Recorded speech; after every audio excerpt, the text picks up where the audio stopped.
সত্যম শিবম সুন্দরম, যার অর্থ সত্য শিবের মতো সুন্দর।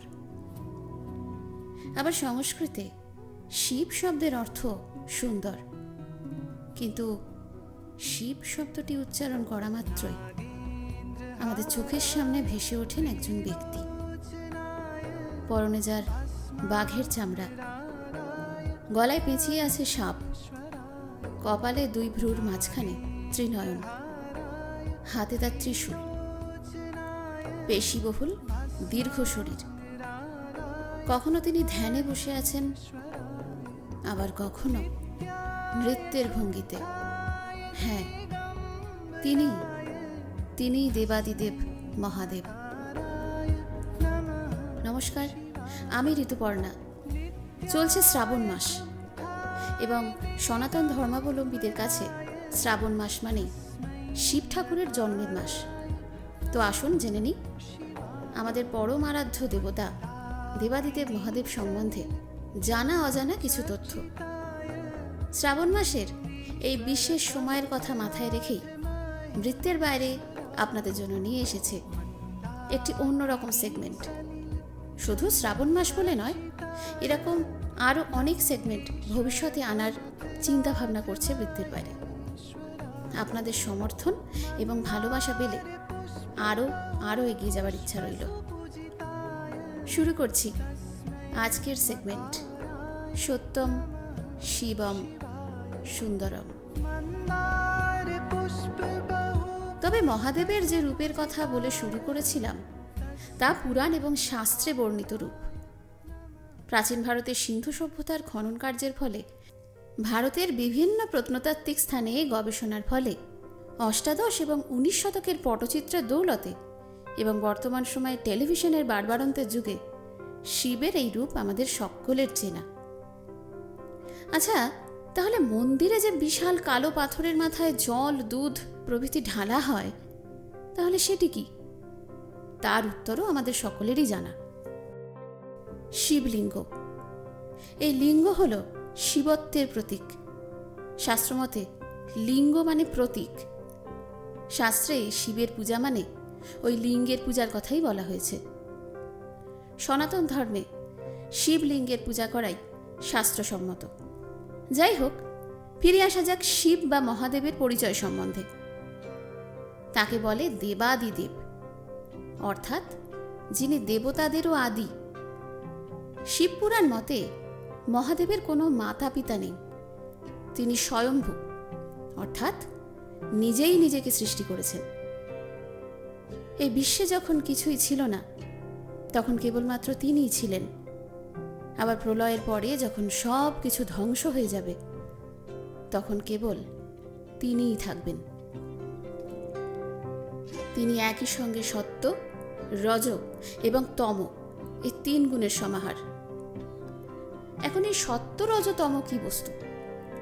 সত্য অর্থাৎ যার মধ্যে সাত্ত্বিক গুণ রয়েছে, যিনি সমস্ত দোষ গুণের ঊর্ধ্বে, যার মধ্যে শুধুমাত্র সুন্দরের রূপই আমরা দেখতে পাই, অর্থাৎ যার মধ্যে কোনো লোভ নেই, কোনো লালসা নেই, যিনি শুধুমাত্র ঈশ্বরে বিশ্বাস করেন এবং ঈশ্বরের দেখানো পথেই চলেন, তাকে বলা হয় সাত্ত্বিক মানুষ।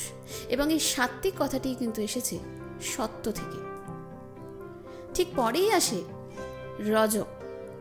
রজ অর্থাৎ যার মধ্যে রাজসিক গুণ রয়েছে। রাজসিক গুণ বলতে যিনি স্বপ্ন দেখতে ভালোবাসেন, এবং সেই স্বপ্নগুলো কীরকম স্বপ্ন? আমার প্রচুর অর্থ হবে, আমার বিশাল একটা বাড়ি থাকবে, আমার একটা 4 চাকার গাড়ি থাকবে, আমি প্রচুর প্রচুর অর্থ উপার্জন করব। এটাই হলো রাজসিক চিন্তা, যেটা আমাদের প্রত্যেকটি সাধারণ মানুষের মধ্যেই রয়েছে। তৃতীয় হলো তম, অর্থাৎ তামসিক গুণ। এই তামসিক গুণের অধিকারী কারা? আমাদের আশেপাশে এরকম বহু মানুষ রয়েছেন, একটু চিন্তা করলেই তাদেরকে আপনারা সহজেই আবিষ্কার করতে পারবেন, যিনি তম গুণের অধিকারী। তম শব্দের অর্থ কিন্তু অন্ধকার, অর্থাৎ যার মনের মধ্যে অন্ধকার রয়েছে, তিনিই হলেন তামসিক মানুষ। শিব কিন্তু এই 3 গুণেরই সমাহার। শিব কি করে তামসিক গুণের অধিকারী হন? আসলে শিবের মধ্যে যে তামসিক গুণ, সেটা সাধারণ মানুষের থেকে কিছুটা হলেও আলাদা। কারণ তিনি মহাযোগী, তিনি শ্মশানে ঘুরে বেড়ান, তিনি অন্যের কখনো ক্ষতির চিন্তা করেননি। যে আপনার বা আমার মধ্যে সাত্ত্বিক গুণ না থাকলেও রাজসিক এবং তামসিক এই দুটো গুণই কম বেশি সকলের মধ্যেই রয়েছে। সাত্ত্বিক গুণের অধিকারী একমাত্র সাধু সন্তরাই। তাদের কিন্তু বাকি 2 গুণ থাকে না, অর্থাৎ রজ এবং তম এই দুটো গুণ থাকে না। শিবের মধ্যে কিন্তু এই 3টি গুণই রয়েছে। অতএব তাকে ব্যাখ্যা করা আমার মতো সাধারণ মানুষের পক্ষে অসম্ভব। আপনি যখন প্রতিদিন শিব পূজা করেন তখন উচ্চারণ করেন ওম নমঃ শিবায়।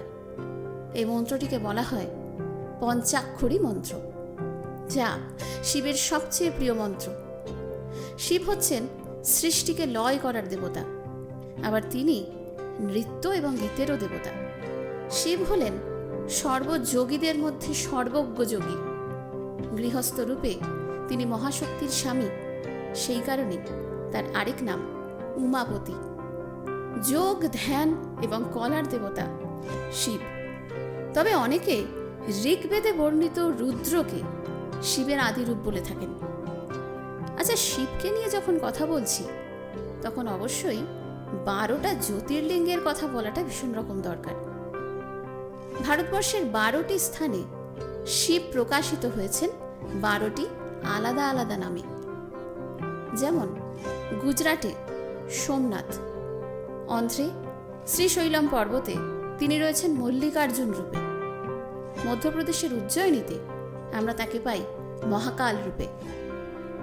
এছাড়া মধ্যপ্রদেশে আরেকটি শৈব তীর্থ রয়েছে যার পাশ দিয়েই বয়ে চলেছে নর্মদা নদী, সেটি হল ওমকারেশ্বর। উত্তরাখণ্ডে কেদারনাথের কথা তো আমরা সবাই জানি। মহারাষ্ট্রে রয়েছেন ভীমাশঙ্কর, ত্রম্বকেশ্বর, উত্তরপ্রদেশের কাশীতে বিশ্বনাথ, ঝাড়খণ্ডের দেওঘরে তিনি আছেন বৈদ্যনাথ রূপে, গুজরাটের দ্বারকায় নাগেশ্বর নামে পরিচিত, তামিলনাড়ুর রামেশ্বরমে তিনি আছেন রামেশ্বর রূপে। শ্রী রামচন্দ্র স্বয়ং তার পূজা করেছিলেন। আর একটি জ্যোতির্লিঙ্গ রয়েছে সুদূর মরুরাজ্য রাজস্থানে, সেখানে তিনি ঘুষ্মেশ্বর। ভ্রমণপ্রিয় বাঙালিদের যাকে বলে আদর্শ পিলগ্রিম ডেস্টিনেশন। শিব যখন আছেন তখন শক্তি অর্থাৎ পার্বতীকে বাদ দেওয়া কোনোভাবেই সম্ভব নয়। শাস্ত্রমতে শক্তি বিনা শিব হচ্ছেন জড়। তাই ভারতীয় উপমহাদেশের 51টি সতীপীঠের প্রায় সবকটিতেই সতীর সঙ্গে রয়েছেন ভৈরব অর্থাৎ মহাদেব। আচ্ছা, ভারতবর্ষের কোন তীর্থে বিষ্ণু রয়েছেন ভৈরব রূপে? ঠিকই ধরেছেন, জায়গাটা পুরী। পুরীতে জগন্নাথ মন্দিরের ভেতরেই রয়েছেন বিমলা দেবী। এই বিমলা দেবীর মন্দির সতীর 51 পীঠের একটি বিশিষ্ট পীঠ। এখানে ভৈরব হিসাবে অবস্থান করছেন স্বয়ং জগন্নাথ, এবং জগন্নাথ হলেন বিষ্ণুর অবতার। কথিত আছে শিবের শরীর 5টি মন্ত্র দ্বারা গঠিত। এগুলিকে বলা হয় পঞ্চব্রহ্মণ। মনে করা হয় দেবতা রূপে এই 5টি মন্ত্রের নিজস্ব নাম এবং মূর্তিতত্ত্ব রয়েছে। এই 5টি নাম হল সদ্যজাত, বামদেব, অঘোর, তৎপুরুষ এবং ঈশান। শিবের মূর্তি এই 5টি রূপ পঞ্চাননের আকারে কল্পিত হয়। বিভিন্ন শাস্ত্রে এই 5টি রূপ পঞ্চভূত অর্থাৎ পঞ্চ জ্ঞানেন্দ্রিয় এবং পঞ্চ কর্মেন্দ্রিয়ের সঙ্গে সম্পর্কযুক্ত। আমরা পুজো করার সময় অনেকেই শিবের মহামৃত্যুঞ্জয় মন্ত্র বলে থাকি। ওম ত্রম্বকম যজামহে সুগন্ধিম পুষ্টিবর্ধনম উর্বারুকমিব বন্ধনা মৃত্যুর্মুক্ষী জমামৃতাম। মনে করা হয় এই মহামৃত্যুঞ্জয় মন্ত্র বললে নাকি দুরারোগ্য ব্যাধি থেকেও মুক্তি পাওয়া যায়। তবে সেটা যার যার বিশ্বাসের ব্যাপার, এবং সেই জন্য পঞ্চাক্ষরী মন্ত্রের সঙ্গে বহু মানুষ শিবের এই মহামৃত্যুঞ্জয় মন্ত্র কিন্তু বলে থাকেন। শিবের আরেকটি নাম হল গঙ্গাধর। অর্থাৎ গঙ্গাকে যিনি ধারণ করে আছেন। পুরাণ মতে ভগীরথ যখন স্বর্গ থেকে অলকানন্দাকে মর্তে নিয়ে এসেছিলেন, তখন তার প্রচণ্ড স্রোত বহন করার ক্ষমতা এই পৃথিবীর ছিল না। তখন একমাত্র শিব এগিয়ে এসে তার জটাজটমণ্ডিত মস্তকটি এগিয়ে দিয়েছিলেন এবং সেই স্রোত তিনি নিজে ধারণ করেছিলেন। সেই থেকে শিবের আরেকটি নাম গঙ্গাধর। শিবের আরেকটি বিখ্যাত নাম আমরা সবাই জানি, সেটি হলো নীলকণ্ঠ। দেবতা এবং অসুরদের মধ্যে যখন সমুদ্র মন্থন হয়েছিল, তখন মন্থনকালের এক পর্যায়ে সমুদ্র থেকে হলাহল বা বিষ বেরিয়ে এসেছিল। তখন সেই বিষের প্রচণ্ড নির্যাসে দেবতারা একেবারে অজ্ঞান হয়ে যান আর কি। তখন সেই সমস্ত বিষটি পান করেছিলেন মহাদেব নিজে, এবং এই বিষ পান করার জন্য তার গলা অর্থাৎ কণ্ঠ নীলবর্ণ ধারণ করেছিল। সেই থেকেই তার নাম নীলকণ্ঠ। শিবের সমগ্র মহিমা বর্ণনা করা এই ছোট্ট ভিডিওতে কোনোভাবেই সম্ভব নয়। হয়তো পরবর্তীকালে এই বিষয়ে আমরা আবার আলোচনা করতে পারি। ভিডিওটি বেশি দীর্ঘায়িত করব না, শুধু কয়েকটা কথা বলে শেষ করতে চাই। একেবারে শেষ প্রান্তে এসে দর্শকদের জন্য একটি প্রশ্ন রেখে যাচ্ছি। আচ্ছা বলুন তো, পশ্চিমবঙ্গের কোন জেলাতে সতীপীঠ সবচেয়ে বেশি? উত্তর কিন্তু কমেন্ট বক্সে দিতে একদম ভুলবেন না। আমার এই ছোট্ট নিবেদন আপনাদের কেমন লাগলো তা জানিয়ে অবশ্যই আপনার মতামত কিন্তু আমাদের কমেন্ট বক্সে রাখতে একদম ভুলবেন না। যাওয়ার আগে একটা কথা বলে যাই, যদি ভালো লেগে থাকে এবং অবশ্যই যদি আপনি আমার চ্যানেলে নতুন হন, তাহলে লাইক, শেয়ার এবং অবশ্যই সাবস্ক্রাইব করতে কিন্তু একদম ভুলবেন না।